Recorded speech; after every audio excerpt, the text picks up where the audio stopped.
Hello दोस्तों, तो आज हम बनाएंगे एकदम creamy restaurant style paneer butter masala. सुनते ही मुंह में आ गया ना पानी, या फिर इसको कहा जाता है पनीर मखनी भी। तो इसे बनाना चलिए शुरू करते हैं झटपट से। यहाँ पे मैंने प्लेट में लिया है करीबन 250 ग्राम पनीर, जिसे मैंने ऐसे मीडियम साइज क्यूब्स में काट के रखा है। तो अब इस पनीर को हम सॉफ्ट बनाएंगे। अब सॉफ्ट कैसे बनाएंगे घर पे, यहाँ पे मैंने एक बोल में लिया है गुनगुना गर्म पानी, मतलब हल्का गर्म पानी है, ये बहुत ज़्यादा गर्म नहीं है। करीबन 3 से 4 कप मैंने लिया है और इसमें मैं डाल रही हूँ आधा चम्मच नमक, और इसे मिक्स कर लेंगे। और उसके बाद हम इसमें डाल देंगे सारे पनीर के पीसेस और थोड़ा सा मिक्स करके ऐसे छोड़ देंगे। तो ऐसा करने से क्या होगा, जो पनीर है ना वो हल्का सा सॉफ्ट हो जाएगा गुनगुने गर्म पानी की वजह से। और एक फ़ायदा इसका ये है कि पनीर अंदर से ना एक्चुअली तो फीका होता है, तो इसमें हमने डाला है नमक, तो अच्छे से वो नमक का फ्लेवर भी ले लेगा और अच्छे से सॉफ्ट रहेगा।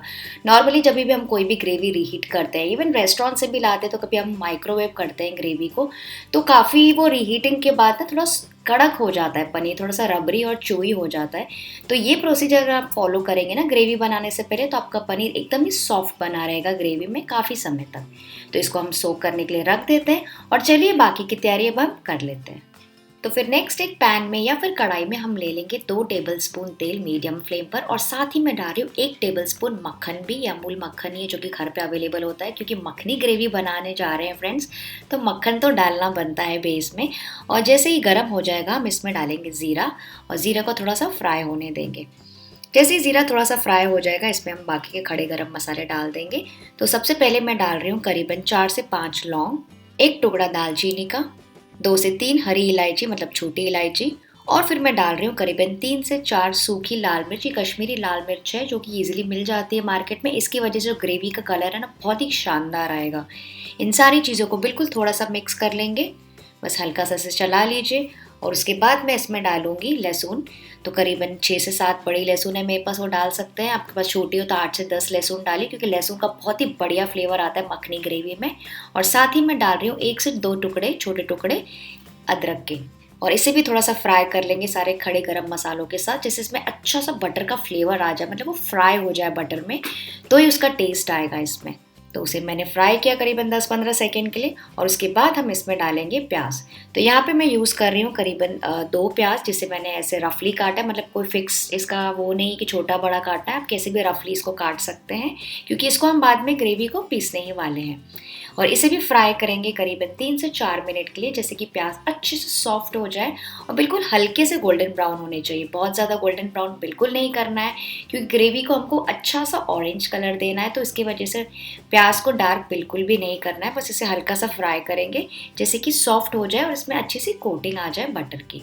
तो मैंने प्याज को पकाया करीबन 3 से 4 मिनट के लिए, और अब आप देख सकते हैं कि प्याज अच्छे खासे सॉफ्ट हो गए, बिल्कुल हल्का सा कलर उनका बदल गया है। बिल्कुल इतना ही हमको प्याज ब्राउन चाहिए, ओवर डार्क नहीं करना है।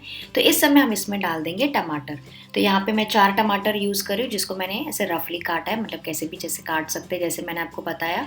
और इसको भी पकाएंगे प्याज के साथ। तो इसको मिक्स करते जाएंगे और थोड़ा सा पकाएंगे। तो फ्रेंड्स, मुझे बहुत ज़्यादा कमेंट्स आते हैं और लोग पूछते हैं कि अगर मखनी ग्रेवी बना रहे हैं तो प्याज टमाटर कितने होने चाहिए, कढ़ाई की ग्रेवी बना रहे हैं।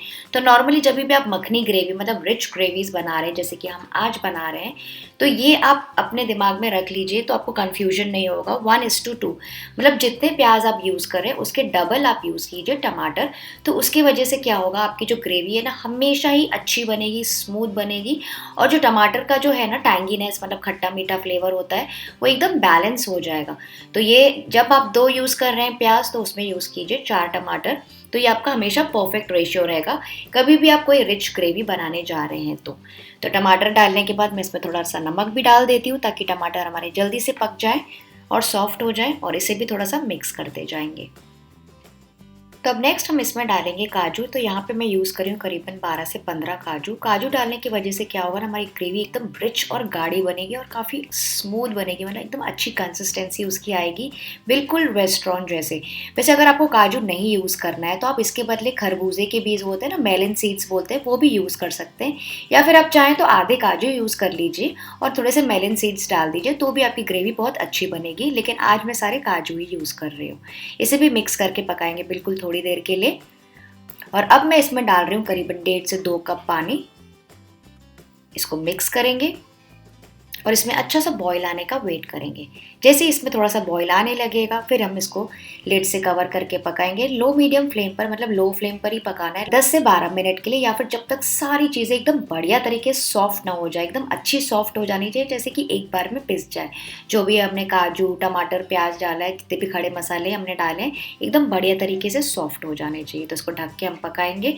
और हाँ फ्रेंड्स, एक और चीज़, तो यहाँ पे मैं आज ये कढ़ाई यूज़ कर रही हूँ, ये पैन यूज़ कर रही हूँ, इसके लिए मैं इसको ढक के पका रही हूँ। पर अगर आप चाहते हैं कि आपका ये मिक्सचर जल्दी से पक जाए, एकदम क्विकली बन जाए, तो यही प्रोसीजर आप फॉलो कर सकते हैं प्रेशर कुकर में। बस फटाफट 3 या 4 सीटी बजा दीजिए इस मिक्सचर को, तो भी आपका जो मिक्सचर है ना जल्दी तैयार हो जाएगा और पीसने के लिए रेडी हो जाएगा। तो करीबन 12 से 15 मिनट हो गए। चलिए लेड हटाकर चेक करते हैं। ये देखिए हमारा मसाला एकदम बढ़िया तरीके से सॉफ्ट हो गया, टमाटर और काजू एकदम पूरी तरीके से बॉईल हो गए हैं। तो बस गैस का फ्लेम ऑफ कर देंगे इस समय और इस मसाले को ठंडा होने का वेट करेंगे। उसके बाद ही हम इसको ब्लेंडर में ट्रांसफ़र करेंगे। तो मसाले को थोड़ा सा ठंडा होने देंगे। ये देखिए मसाला एकदम अच्छे से ठंडा हो गया। अब इसको मैं ट्रांसफ़र कर दूँगी ब्लेंडर में। तो ये काफ़ी सारा मिक्सचर है, इसके लिए मैं इसको 2 बैचेस में पीसूँगी। तो इस मसाले को डाल दीजिए इस मिक्सर में और इसका एकदम फाइन प्यूरे तैयार कर लेंगे। वैसे मुझे ज़रूरत नहीं लग रही कि इसमें पानी की ज़रूरत है, पर अगर आपका मिक्सचर थोड़ा सा सूखा है तो आप थोड़ा सा पानी डाल के भी इसे पीस सकते हैं। तो ये देखिए एकदम फाइन मिक्सचर तैयार हो गया, एकदम स्मूथ प्यूरे। बिल्कुल ऐसे ही स्मूथ प्यूरे हमें चाहिए, क्योंकि हमने इसे अच्छे से बॉईल किया था, मतलब अच्छे से पकाया था। इसी तरह से पूरा बैच हम पीस लेंगे। तो अब इस ग्रेवी को एकदम रेस्टोरेंट स्टाइल बनाने के लिए इस मिक्सचर को हम छान लेंगे। तो इसको अच्छे से छान लीजिए। तो अगर आपको ज़रूरत लगे थोड़ा सा पानी डालने की इसको छानने के लिए, तो आप थोड़ा सा पानी यूज़ कर सकते हैं, पर बहुत ज़्यादा पानी मत डालिएगा।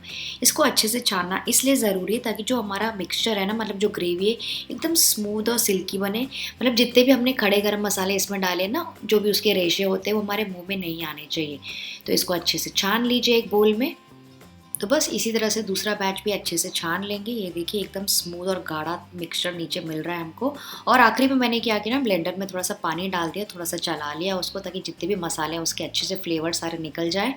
उसको भी मैंने छान लिया। ये देखिए आप देख सकते हैं ये रेशे एकदम बहुत सारे आ गए हैं, ये हमको बिल्कुल नहीं चाहिए। ये देखिए हमारा स्मूथ बेस तैयार हो गया है। या आप कोई भी ग्रेवी, कोई भी चिकन के लिए या मिक्स वेज के लिए, किसी भी चीज़ के लिए आप इसको यूज़ कर सकते हैं। तो चलिए अब इस ग्रेवी को आगे प्रोसेस करते हैं। इसके लिए एक पैन में या फिर कढ़ाई में मैं ले रही हूँ 1 टेबलस्पून मक्खन, और उसके साथ ही मैं ले रही हूँ 1 टेबलस्पून तेल भी, ताकि मक्खन जले ना। जैसे ही दोनों चीज़ें गर्म हो जाएगी, इसमें मैं डालूंगी 1 तेज पत्ता, और फिर गैस का फ्लेम हम लो कर देंगे, क्योंकि इसमें हम डालने वाले सूखी लाल मिर्च। जी हाँ फ्रेंड्स, यहाँ पे हम डालेंगे 1 चम्मच भर के कश्मीरी लाल मिर्च का पाउडर, और इसे बिल्कुल हल्का सा फ्राई करेंगे। ऐसा करने से तेल में क्या होता है ना, ग्रेवी का एकदम बहुत ही बढ़िया, एकदम शानदार लाल कलर मिलता है ग्रेवी को। एंड इसमें ध्यान रखिएगा कि ये मिर्ची जलनी नहीं चाहिए। तो बिल्कुल बस थोड़ी देर के लिए पकाना है हमको, 10 से 15 सेकेंड के लिए। और इससे पहले कि जलना स्टार्ट हो जाए, इसके ऊपर हम डाल देंगे हमारी छनी हुई ग्रेवी, और इसे भी पकाएंगे करीबन 4 से 5 मिनट के लिए, या फिर जब तक कि गाढ़ी होना ना स्टार्ट हो जाए और साइड में से तेल ना छूटने लगे। तो इसे लगातार थोड़ी देर पकाते जाइए। और फिर थोड़ी देर के बाद मैं इसमें डाल रही हूँ 1 चम्मच धनिया पाउडर, और बिल्कुल थोड़ी सी मैं हल्दी यूज़ करी, क्योंकि पनीर बटर मसाला है तो ये ऑरेंज ग्रेवी ही रहती है इसकी। तो बिल्कुल पिंच ऑफ हल्दी मैं यहाँ पे यूज़ कर रही हूँ। वैसे ये ऑप्शनल है, आप चाहें तो स्किप भी कर सकते हैं। और इसे भी मिक्स करके पकाएंगे थोड़ी और देर के लिए, करीबन 4-5 और मिनट के लिए। तो करीबन 3 से 4 मिनट पकाने के बाद आप देखेंगे ग्रेवी और थोड़ी सी गाढ़ी हो गई है, कलर अच्छा सा खासा थोड़ा सा और डार्क हो गया। तो इस समय गैस का फ्लेम हम लो कर देंगे, क्योंकि इसमें हम डालने वाले हैं फ्रेश क्रीम। तो यहाँ पे मैं करीबन 3 से 4 टेबलस्पून भर के फ्रेश क्रीम डाल रही हूँ। आप चाहे तो घर की मलाई भी यूज़ कर सकते हैं, वो भी बहुत अच्छी होती है। और साथ ही मैं डाल रही हूँ 1 टीस्पून भरकर शक्कर, और इन दोनों चीज़ों को अच्छे से मिक्स करके पकाएंगे थोड़ी और देर के लिए। तो शक्कर मैंने इसलिए डाली क्योंकि हल्की सी मिठास होती है पनीर बटर मसाला में। इवन रेस्टोरेंट्स में अगर आपने खाया होगा तो हल्की सी मिठास होती है, पर अगर आपको वो पसंद नहीं है तो आप सिंपली स्किप कर दीजिए, या फिर अगर आप चाहें तो इसमें 1 टीस्पून हनी भी डाल सकते हैं। और इसे मिक्स करके थोड़ी देर और पकाएंगे। 2 से 3 मिनट के बाद फिर मैं इसमें डाल रही हूँ आधा टीस्पून भरकर गरम मसाला, और साथ ही मैं डाल रही हूँ 2 टीस्पून कसूरी मेथी, जिसे पहले ही मैंने भून लिया था लो मीडियम फ्लेम पर करीबन 2 मिनट के लिए। और इसको मैं अपने हाथों से ऐसे क्रश करके डाल रही हूँ, ताकि इसका पूरा फ्लेवर अच्छी तरह से ग्रेवी में आ जाए। और फिर से इसे मिक्स करके पकाएंगे थोड़ी और देर के लिए। तो ये देखिए हमारी बेस ग्रेवी तैयार होगी, बिल्कुल गाढ़ी और क्रीमी बनी है। तो आप इस स्टेज पर कोई भी सब्जी, कोई और मटर पनीर या फिर आप चाहें तो चिकन भी यूज़ करके ये ग्रेवी यूज़ कर सकते हैं। तो चलिए पनीर भी चेक कर लेते हैं। ये देखिए पनीर हमारा कितना अच्छा सॉफ्ट बना हुआ है। ये देखिए मैं आपको दबा के दिखाती हूँ, एकदम ही स्पॉन्जी है। तो पनीर को निकाल देंगे और इस ग्रेवी में ऐड कर देंगे और इसे मिक्स करेंगे और पकाएंगे बस 1 और मिनट के लिए। तो इसे थोड़ा सा मिक्स कर लीजिए, जैसे अच्छे से कोट हो जाए ग्रेवी के साथ।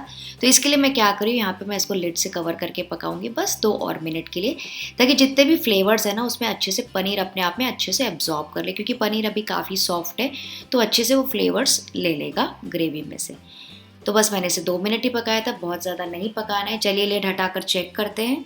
ये देखिए कितनी बढ़िया हमारी ग्रेवी तैयार हो गई है। तो इस वक्त मैं इसमें डाल रही हूँ 1 चम्मच और बटर।